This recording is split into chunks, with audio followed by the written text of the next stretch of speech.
Well, hey, thanks, SWIX, for putting this on, and Gene and Ray, who everybody knows. But the real backbone of the organization is Dana, who's at the front desk. So she provides a lot to the organization. So I'm going to focus a little bit different than this morning. I'm going to talk more about Florida. And I think the associations that were here and the consultants who know the materials inside out really kind of laid out a national picture. I'm going to talk a little bit about the gloomy side. And in fact, Gene said to me, he said, hey, Mitch, if you're coming to do this, I need you to take off any filters and talk straight. I didn't know I was known for having filters, so I was honored by that. So he really opened up the door for this one. But I'm going to focus a bit on Florida and more of the public sector. The folks who know us in the room know we do a lot of work for 27 years with governments throughout the country, but particularly in Florida. So I'm going to talk a bit about that and some of the obstacles to hitting 75%, what that really means a bit, and then really the value of partnerships and contracting. So that's what we'll do about and why partnerships are important. And if I push the right button, here we go. So I thought to start talking about Florida, it'd be helpful to see how many folks have been around here for what period of time and remember some of the history that we've been through for those. I've been in Florida now for 28 years. It seems like it was yesterday that my Yankee butt came down here. I'm still not a Floridian, but 28 years gets you some time. So I think everybody remembers in '88 there was a major solid waste act. How many folks were working in the industry in '88? So maybe a quarter of the room. Well, that act was meant to have monumental changes, and it did around the country. And a lot of people looked at that. Florida was in a major leadership role driving forward recycling. And at that time, as this chart illustrates, the goal was to get to 30%. Well, people laugh at 30% now, but look where we were. The estimate was that we were at 4%. There are those who believe it was much less than that, but that was the number used. There was also something called the advanced disposal fee. How many remember the advanced disposal fee? Remember the intent of the advanced disposal fee. Remember the sunsetting of the advanced disposal fee and the repealing of some of these acts that were there. And the Recycling Markets Advisory Committee. So sitting here this morning and hearing DEP talk, it was kind of like I said, oh, I'm glad I put this slide in because some of the very things that they put up to want to do, I'm having deja vu of the 90s, the early 90s again. So I say that to set the stage of where we're at. I'm not going to spend a lot of time on this except that you can see how things have progressed.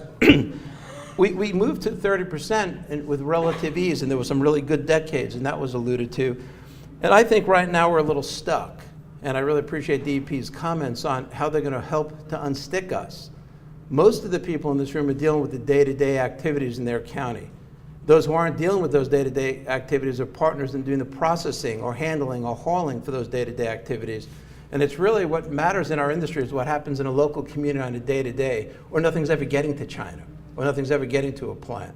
So I'm going to try and bring us a bit local here. And just this illustrates where we're at. I think everybody knows the difference between traditional and overall in the state of Florida.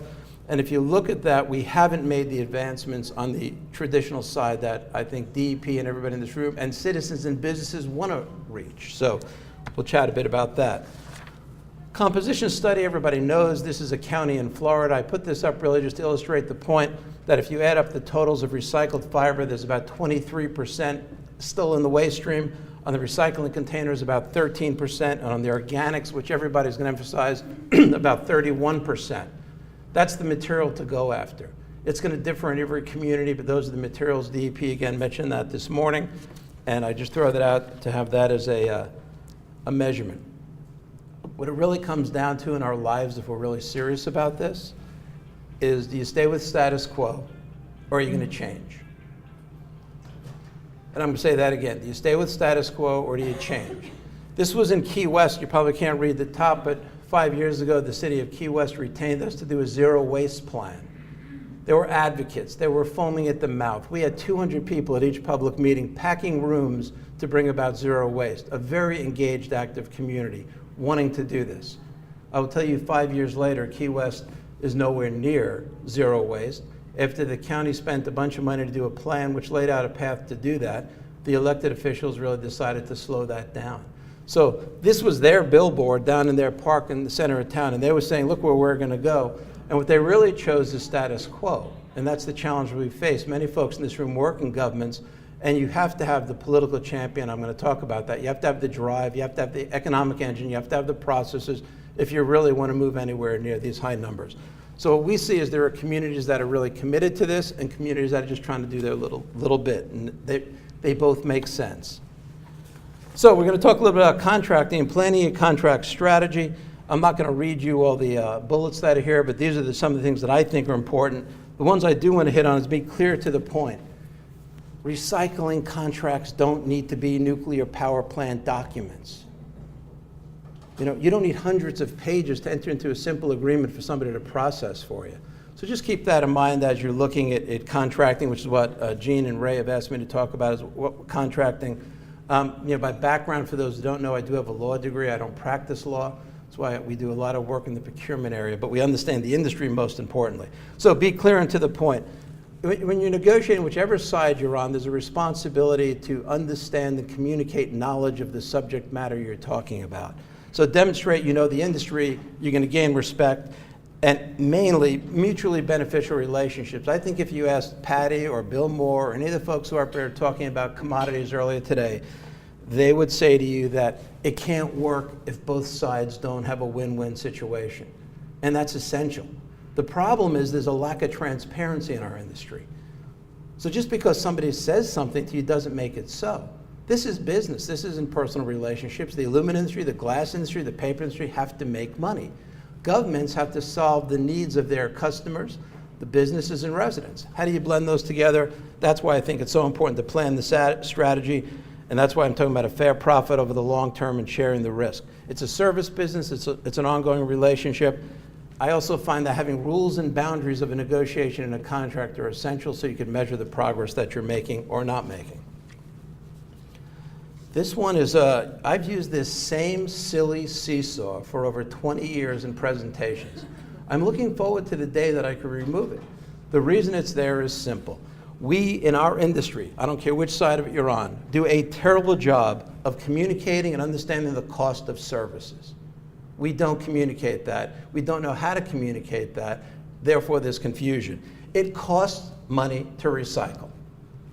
It costs money to recycle. It costs money to dispose of waste in a landfill, in a waste energy plant. It costs money to pick it up. But we on the recycling side, which is what this seminar is focused on, talk about recycling's not making money. Who the heck said it was supposed to? It's a service. The good times, 5 years ago, when the materials were worth a lot, it made money. Today, it's not, but it's still a service that businesses and customers want. And as a government, we have to figure out how to communicate that better. And as an industry, we need to start making intelligent deals that are transparent, not bad deals that we can't make money on, and be transparent about this. So an example of that, I think Eddie's still here, yeah. So, everybody seems to want to pick on Eddie today. It's great you're here, man. You're doing my presentation. Oh, there you go. So the processing of recyclables. How much does it cost to process recyclables?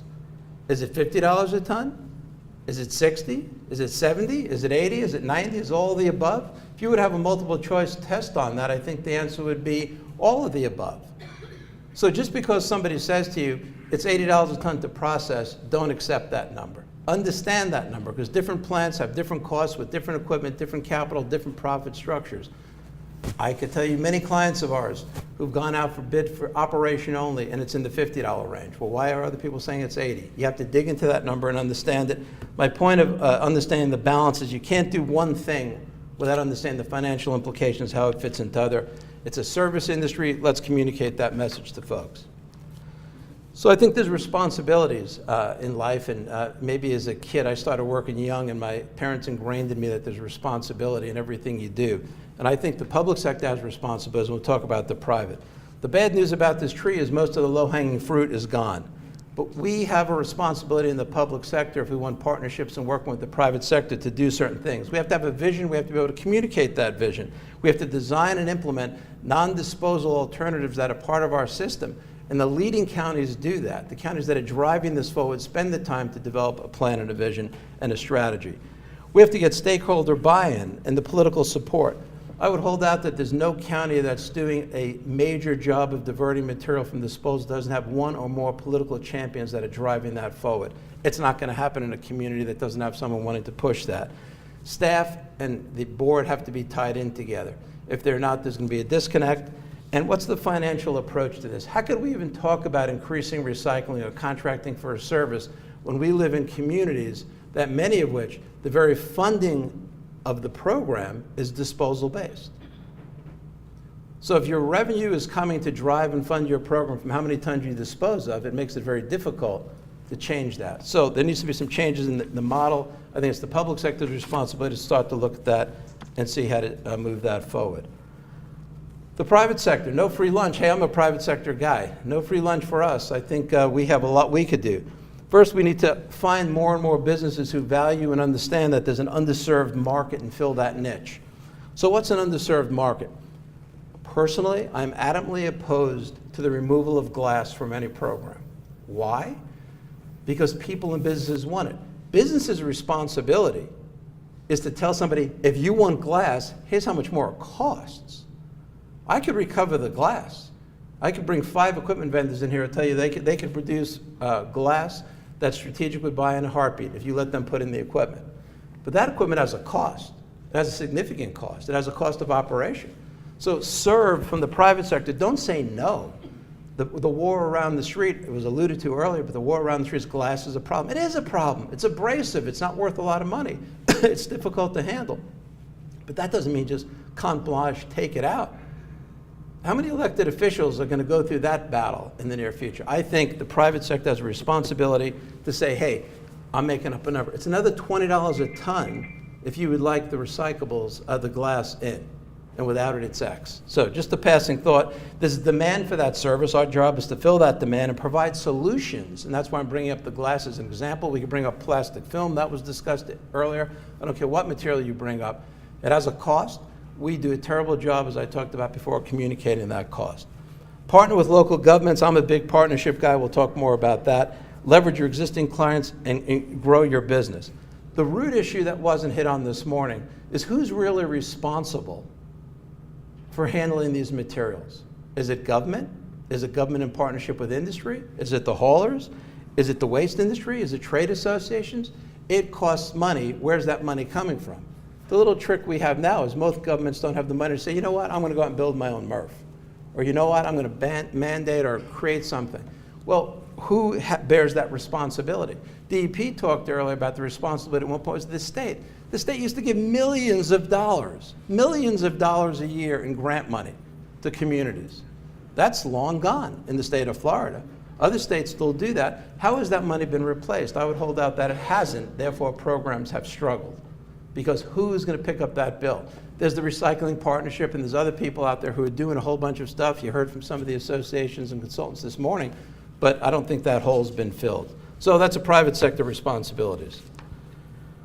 Partnerships, I mean, I'm kind of I was born in Brooklyn, so I'm kind of a guy who grew up on the streets, and I think partnerships are about this illustration, which is I call the sippy cup test.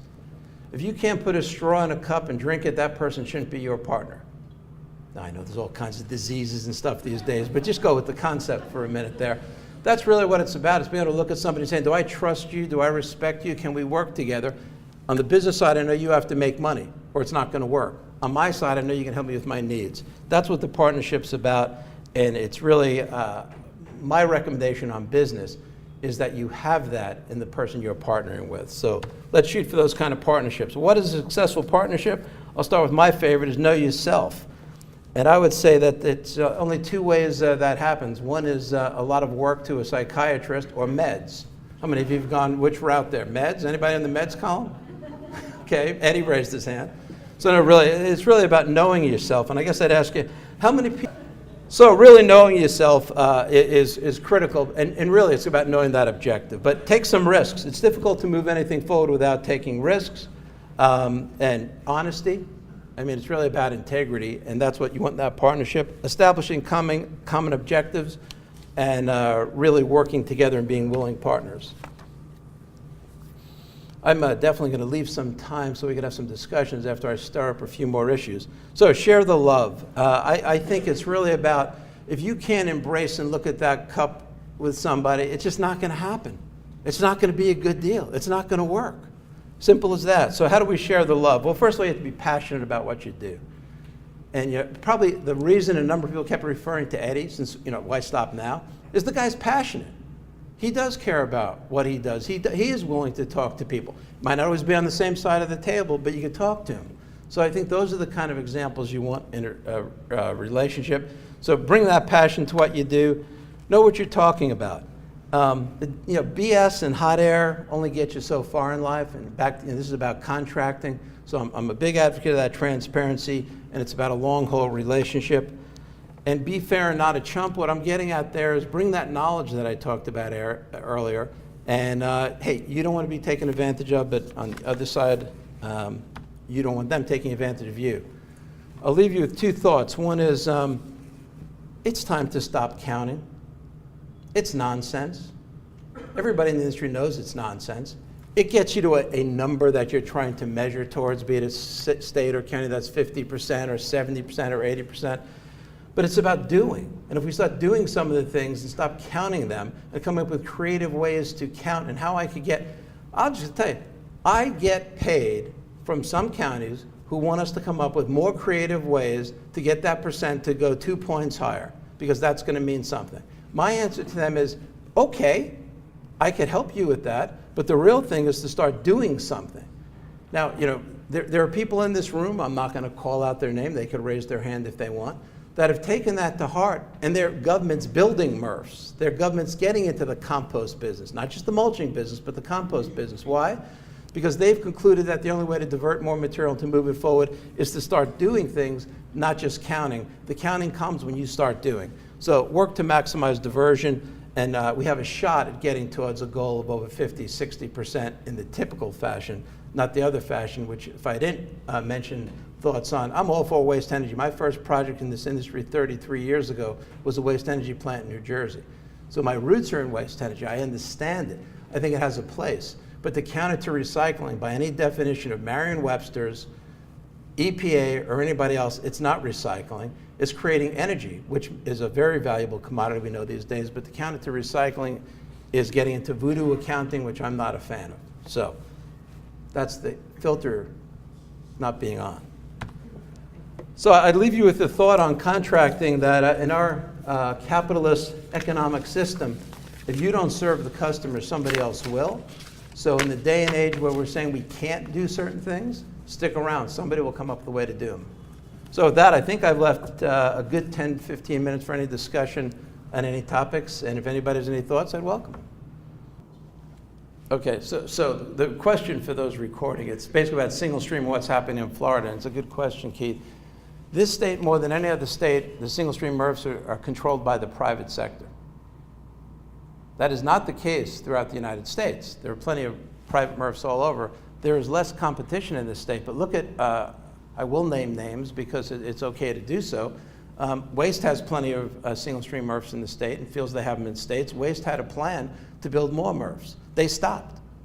You building any MRFs in the state of Florida, Eddie, in the next 12 months? No, we're not. Okay. Well, I should say we're building some potential C and D MRFs. Okay, but yeah, single stream is what Keith's getting at. So, but some of their competitors, called Waste Pro, in 2 years will have 2 MRFs open in the state of Florida, one outside of Ocala, one outside of Sarasota. So what you're seeing is, if I'm a collector of single stream, and in this state a lot of the collection is done by the private sector, that they need a place to take that. And the very issue you're getting at, I believe, is if I'm going to use the Waste Pro example, and I have to go to Republic or to Waste Management or any other company's MRF, they want my stuff in last. They'll take it when it makes sense, but they have to take care of their customers first. So they decided to go build their own MRFs. Now, on the public sector side, I can tell you in Florida, in the Southeast, we have 4 clients who are currently in the process of building their own MRF. And the reason they're doing that, one of them's in the room, and the reason they're doing that is because they felt they had to take control over that material and have more of a long-term answer, a 20-year facility, than being at the risk of, is the company deciding to invest in that facility or not? But you guys are a great example. I mean, you guys decided to, get into that business. So I don't know if that helps any, but I think there'll be more public sector MRFs coming up because the private sector is not going to make a big investment right now. Yeah, I know of contracts in the state of Florida that today, on a ton of mixed single stream recyclables, there are people paying $40 a ton, and there are people being paid $40 a ton. Most businesses, if we were sitting here at a banking meeting or any other meeting, and they would say, are you kidding? How could there be a swing like that? I don't even know what percent that is, but it's crazy. So I don't think it's transparent. I think there's some old contracts that people are stuck in. I think there's an overreaction to where the market is and driving prices down further than they really should be. The average market value of a ton in Florida today is about $70. We could argue with it without glass, with it without 3 through 7s and all that, but it's about $70 a ton. If you accept the fact that somewhere a safe range is processing is $70 a ton, where does that get you? That's zero. Most businesses don't work for zero. So it makes sense that it's moving in that negative direction, but when it goes to $100 a ton and $120 a ton sometime, hopefully in my lifetime, that will change. So that's great news. I mean, if you need this for the recording, Mark's point from the city of Tampa is that it costs to recycle, and we have to communicate it. That's really the bottom line. I would tell you something in that responsibility. You know what government stinks at, really badly stinks at? Variable costs. We don't deal with variable costs. The bad news is we didn't set it up so that people understand that recyclables are a variable cost. 10 years ago, it was a different value than it is today. Government doesn't know what to do with it. So most governments got into the business when the material was worth more than it is today. This is the low point, as was talked about by this morning's speakers. For decades, it's one of the lowest points. So how do you deal with variable costs? How do you factor that into tying it back to contracts, into your contract going forward, so it's a win-win and it's transparent? And let's stop communicating the message that recycling makes money. Does anybody ever say, oh, it costs money to dispose of garbage? Well, it's a cost, but no one says, well, why aren't we making money with garbage? This is puzzling. It's $45 a ton to handle it. But tell someone you're going to charge them $30 a ton to handle the recyclables and the world's ending. We have to change that message. It's in this room that starts. So that's the kind of thing to say when the mayor calls you in and says, hey, what are you talking about? You need another $1 million in your recycling budget? You say, yes, I do, and here's why. And let the public ask that question. Well, wait a second. If I have to pay to throw it away and I have to pay to dispose of it, to recover it, I'd rather pay to recover it, as long as it's equal to or less than. That's my favorite line. Equal to or less than. Let's communicate that message. And when it costs more, tell me it costs me $60 a ton to dispose of material, to recycle material, and only $40 to dispose of it. We have a different argument. For those who've been around, and I'm setting you up for your composting, Sumter County had one of the early mixed waste composting facilities in the country. You know why it's not there? The cost to dispose of garbage became $20 a ton when a new landfill opened in the state, and the cost to make it into compost was $50. It didn't take the board that came in at that time running under the Tea Party banner to say, oh, that's a really bad economic model. Composting doesn't work. Well, even today, 10, 12, 15 years later, the cost to dispose of it at that landfill with the hauling is still $36 a ton. So that's the challenge we have to balance.